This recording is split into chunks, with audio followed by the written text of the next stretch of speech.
Похоже, погода проверяет нас на прочность, потому что я сегодня разговаривала по телефону, а мама прислала мне фотографию. Вот эту. Наш батут нафиг улетел. Короче, мы пока его попытались перевернуть обратно, как говорится, на ноги поставить и перетащить в более безопасное от ветра место, я думала, мы там все кончимся.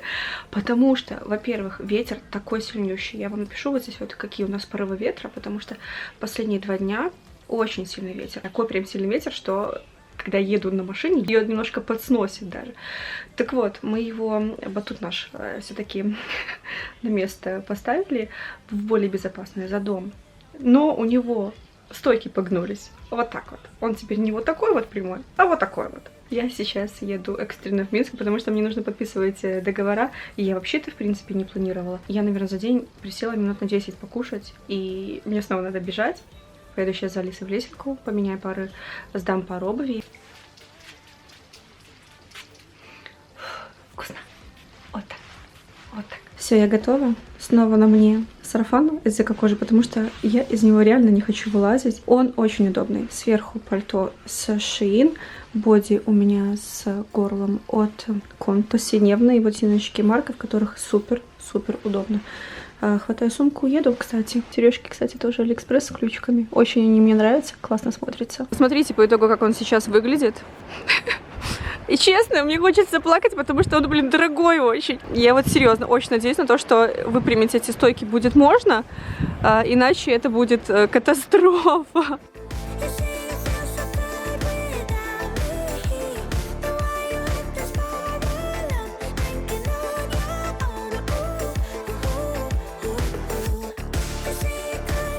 У нас около нашего двухэтажного гаража к соседям вот такой забор. Тут у нас старый металлический забор, плюс еще сетка раубица, куча старых вот этих вот маленьких деревьев, остатков деревьев, которые надо будет вырубать. Я хочу вот этот участок заново огородить заборчиком, но уже другим, из реек. Поэтому сейчас мы будем замерять, сколько нам чего нужно. От гаража до бани у нас сейчас размещается весь строительный мусор, который мы впоследствии будем вывозить на машине, на мусорной. Весь этот участок я хочу облагородить, но для этого нам нужно замерить длину забора, который мы здесь будем ставить. Решили все-таки загородиться от соседей, потому что это будет зона отдыха, поэтому хочется немножечко приватности. Примерно нарисовала, как будет выглядеть забор с промежутком в 1,5 сантиметра. Мне кажется, многовато, поэтому, думаю, сделаем сантиметр, этого будет достаточно. Если рейка 5 сантиметр, между ними будет разбег, и потом вот так поочередно 5, 1 сантиметр пропускаем, 5, 1 сантиметр пропускаем. Ну, что это самое, во-первых, и косить проще, когда фундамент. И зелень не так лежит. Из чего 4 штуки нам еще нужно? Брузда, или как она называется? Как это? Прожилина. А что это такое? 5 на 75. 5 на 7,5 сантиметров. Ну, только самоубьется. На 7,5 сантиметра. Продолжается наша активная работа в новой мастерской, и я настолько кайфую от того, что там получается. Все старые кирпичи, кстати, мы решили уложить вот таким вот образом на полу, чтобы расход щебня, хотя мы называем его с мамой песком, чтобы расход его был меньше, потому что песок тоже стоит дороговато. Нам тут посылочка пришла, и я даже знаю, что это. Это сумочка. Так, открываем. О, ну кайф, ну. Смотри, какая она крутая. О, офигенная, слушай, как я эти карманы люблю. Чик. Как в дипломатии. Она даже на вид такая очень-очень плотненькая. Надежно сделанная. Вот такой ремень. А это, скорее всего, для того, чтобы через плечо сумку эту носить. А там еще что-то. А это сумочка для вас, для подписчиков. Мы сегодня в конце видео будем делать конкурс. Сейчас я ее открою. Слушайте, она миниатюрная, но она супер вместительная, потому что там внутри много места. От этой сумки я реально тащусь. Вот нравится мне этот стиль, ничего не могу с собой поделать. Конкретно эта сумка еще и унисекс. Она подходит как для девушек, так и для парней. Пойдем смотреть обновление. Ну, мне кажется, это прям вообще круто-круто. Посмотрите, как все здесь теперь аккуратненько. Вот этой вот стучалкой, вот этой вот трамбовалкой. Она супер тяжелая. Песок весь утрамбовывался. Я прям вообще довольно так классно получается. И такое помещение большое у нас. Оказывается, лепота. Одним из важных обновлений в этой части переделки является то, что мы все-таки решили вырезать окно. Света маловато в этом помещении, поэтому без окна здесь было не обойтись. Скажу сразу, что я еще до такого уровня мастерства не дошла, поэтому для нас это все делает специально нанятый человек. Останется только вымыть как следует это окошечко. Красить мы уже будем его вместе с вами. Правда, с цветом я пока еще не определилась. У нас пропал свет. Мне кровь из носа в течение получаса. Нужно на согласование отправить рекламный ролик. У нас нет света. Мне пришлось ездить, сушить волосы в квартиру, все это экстренно снимать. И у меня сейчас осталось совсем немножко зарядки в ноутбуке, чтобы все это дело загрузилось, и я смогла вообще, в принципе, все это отправить. А свет появится только через 3 часа. О, круто! Замечательно. Я, кстати, в Инстаграме попросила поделиться моделями генераторов, чтобы вот таких ситуаций у меня в принципе не было. Включил генератор, электричество вырабатывается, ты все свои необходимые дела делаешь, пока все остальные сидят без света. Если, кстати, у вас есть какие-то тоже классные варианты, поделитесь ими в комментариях. Возможно, и ваши варианты тоже мне будут очень полезны для того, чтобы я смогла, как бы, в принципе, несколько моделей для себя найти для выбора. Я знаю, что есть бензиновые. Возможно, есть еще какие-то. Я этой темой пока что не занималась. Но сидеть без света — это прям вообще не круто. Вообще. Нашла вот такую вот лампу ультрафиолетовую. Как фонарик, это не лампа. И сейчас в условиях, когда нет света, она меня просто выручила. Она работает от 3 мизинчиковых батареек. Кстати, она у меня была в наборе для творчества, который я заказывала с Алиэкспресс. Там ультрафиолетовая смола и всякие разные, знаете, заготовки для всяких кулончиков, брошечек и так далее и тому подобное.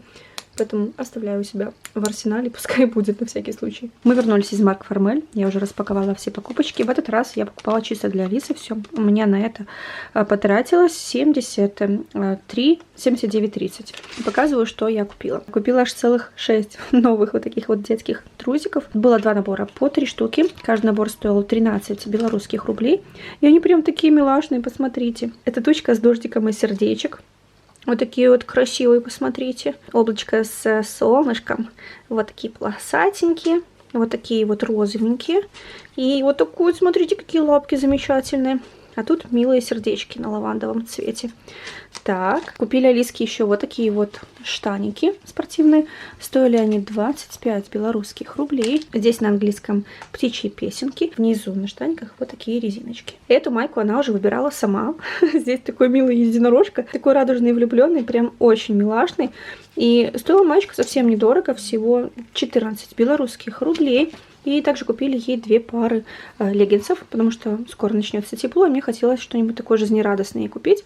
Вот такие вот мятные с сердечками и розовенькие тоже с сердечками. Каждая пара стоила 11 белорусских рублей. Постирали плед мой мохнатый. Ну, вроде нормальный. Уже высох. Понесу к себе в комнату. Горяченький. Я очень переживала, что после стирки он скомкуется. Да, он немножечко по-другому сейчас выглядит, но он все такой же пушистый. И мне кажется, что если бы мы все-таки не в сушилке его сушили, а просто повесили бы где-нибудь на сушилку или на улице, или дома, то он бы не был таким пушистым. Поэтому я не могу сказать наверняка, что повлияло на то, что он остался таким же пушистеньким и приятненьким. Возможно, то, что мы все-таки в сушилке его сушили. У меня уже глаза, по-моему, слезятся от того, сколько я монтировала. Я решила немножечко отвлечься и поговорить с вами.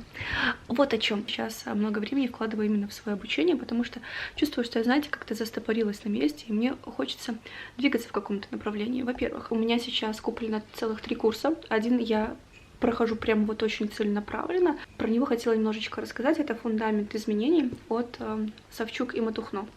Скажу так, я никогда вообще ни от какого обучения не ищу и не жду каких-то волшебных изменений, потому что все изменения, они вот тут вот, они в голове. Но из любого обучения, из всего, что я когда-либо читала, отовсюду можно найти хотя бы крупицу полезной информации. Кстати, фундамент изменений я купила достаточно давно, только сейчас я начала активно его проходить, потому что поняла, что если не вкладывать время в обучение, то ты так и будешь топтаться на месте. Про 2 остальных обучения я расскажу немножечко попозже, когда собственно, их пройду, чтобы я могла поделиться какими-то инсайтами, какими-то интересными мыслями, которые я туда вынесла. Но по поводу фундамента изменений, мне вот сейчас, на самом деле, он нравится. Не скажу, что это там прям вау-эффект какой-то. Во-первых, я потому что до конца все это еще не прошла. Но мне нравится система, по которой все это дело строится, и я вижу в себе, знаете, какие-то минимальные изменения именно на уровне мышления. А это значит, что мы идем в правильном направлении. Я недавно еще прочитала книжку, которая тоже мне очень сильно понравилась. Это книжка Бодо Шефера. Здесь оставлю вот тут вот ее название. И вообще сейчас намного больше, наверное, внимания уделяю, чем когда бы то ни было, теме финансов, потому что этот вопрос у меня такой болючий очень. Я очень незащищенно себя чувствую на данный момент, поэтому для меня просто необходимо поглощать новую информацию и ее применять потом на практике, чтобы я понимала, что я не просто как какашка плыву по течению, а на самом деле что-то делаю для того, чтобы каким-то образом финансово себя обезопасить, плюс еще подготовиться к пенсии.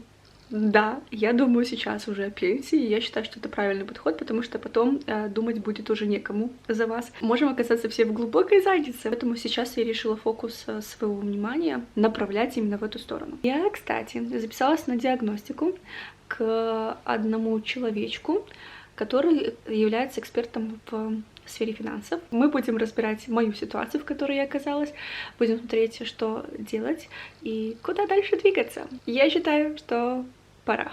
Дальше бесответственно так относиться к своему положению просто я не имею права. Поэтому будем проходить этот путь вместе с вами. Буду делиться своими инсайтами. Сейчас, кстати, на экране поделюсь той мыслью, которую я из книги почерпнула, мне напрямую. Ну вот очень нравится, она, знаете, такая отрезвляющая.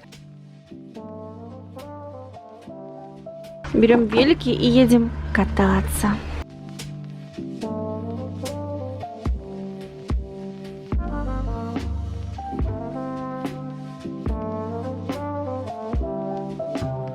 Мы тут козлятушек нашли.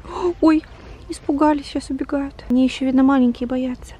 Вот большая козочка. Вон там еще больших 3 козочки.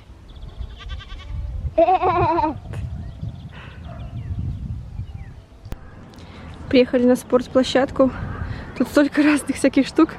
Вон, турники разные. Будем сейчас с Алиской лазить, как обезьянки. Кстати, вот эти вот, походу, я тоже с Аликой заказывала. Сейчас достаточно холодно, всего лишь 9 градусов, поэтому они меня выручают. Они очень удобные, так что я в них теперь везде здесь, в деревне езжу.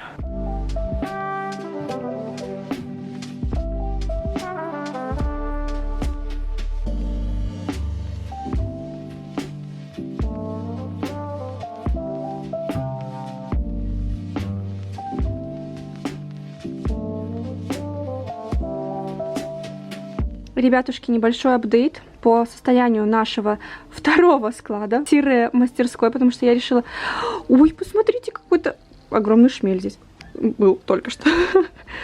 Короче говоря, я решила из этого помещения сделать еще часть мастерской, в которой будет находиться у меня здесь торцовка, будут какие-то достаточно шумные такие инструменты, вроде болгарки и пилы цепной, чтобы, как говорится, не сильно мусорить в самой основной мастерской, потому что здесь уже можно пилить, строгать, все эти опилки, весь этот мусор уже останется здесь. Мне кажется, так будет намного удобнее. Так вот, смотрите, что у нас здесь появилось. Во-первых, здесь есть старый храм, мы сделали вот такой вот шкафчик, который, сейчас покажу как, который открывается, вот, и здесь внутри можно хранить какие-нибудь материалы, либо расходники. Это, кстати, старый ламинат, если что.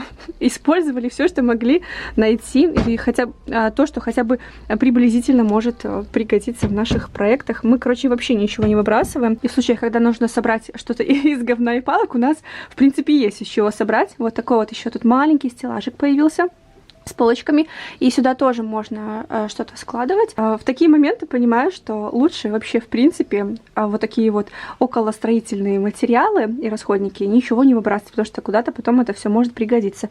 С этой стороны у нас из старых дверей вот такие вот стеллажи для хранения. Так как у нас будет очень много вещей спускаться со 2-го этажа гаража, так как там будет делаться студия моя. Мы решили, что все эти вещи нужно куда-то будет складывать, поэтому сделали вот такие вот 2 больших стеллажа.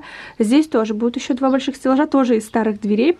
В общем, вы видите, все в хозяйстве пригодилось. Ничего мы не выбросили, только самые старые доски, которые уже прям сгнили. Мы их на растопку попилили, и остальное все у нас напускается в работу. Все дырки, из которых сифонил ветер, заткнули пенопластом и запенили. Сейчас пока что это все дело сохнет. Здесь планируем хранить листовые материалы вроде гипсокартона, ДВП, фанеры, поэтому эту стенку мы ничем не будем занимать. Здесь будут храниться именно вот такие вот листовые материалы. Нам останется сделать только пол, потому что на песке все-таки такое хранить нельзя. В общем, вот такой апдейт по ремонту. Нам надо вывести сюда еще пару розеточек. Вместо лампочек сделать нормальные потолочные светильники. И, в принципе, уже мы примерно близимся где-то к завершению всего этого проекта. Мне кажется, что из этого старого сарая на самом деле получится очень функциональное, полезное, самое главное, помещение, потому что торцовку вот мне реально сейчас в мастерской в свою основную ставить некуда. А здесь будет очень удобно. Во-первых, здесь тоже, кстати, стол сделан из 2 дверей старых. Застелю все это дело фанерой, достаточно толстой, чтобы была здесь полноценная ровная рабочая поверхность. В этот день мы выбрались на кладбище, чтобы убрать могилки как раз перед Радоницей. Такая молоденькая зелененькая травка здесь выросла, граблями повыметала старые листья. Думаю, в следующий раз, когда мы сюда приедем, мы уже возьмем триммер с собой и все как следует скосим, чтобы трава сильно высокая не вырастала. На меня прям работун напал, и вот этот маленький участок, который находится около моей мастерской, там у нас уже много лет растет лучок. Решила за ним поухаживать, повырывать дуванчики. Очень я рада, что мы оставили все-таки этот участок, не посадили сюда никаких цветочков, потому что самой ранней весной у нас уже есть зеленый лук, и мы можем делать вкусные свежие салатики. Я решила просто повырывать лишние сорняки, поубирать кирпичи, которые непонятно по какой причине там оказались, и срезать луковые перья, чтобы на их месте вырастали новые свеженькие. Ну что ж, лучок я обрезала, полила. А вот, собственно, и та красавица-сумочка, которую мы приготовили для розыгрыша. Кто-то из вас может выиграть эту потрясающую сумочку. Все условия я размещу в описании, чтобы вы ничего вдруг не перепутали. Но от себя скажу вот, что мне кажется, что и цвет, и форма у этой сумки настолько универсальные, что подойдут практически под любой аутфит. Поэтому участвуйте в конкурсе. Кто-то из вас станет счастливым обладателем этой красавицы.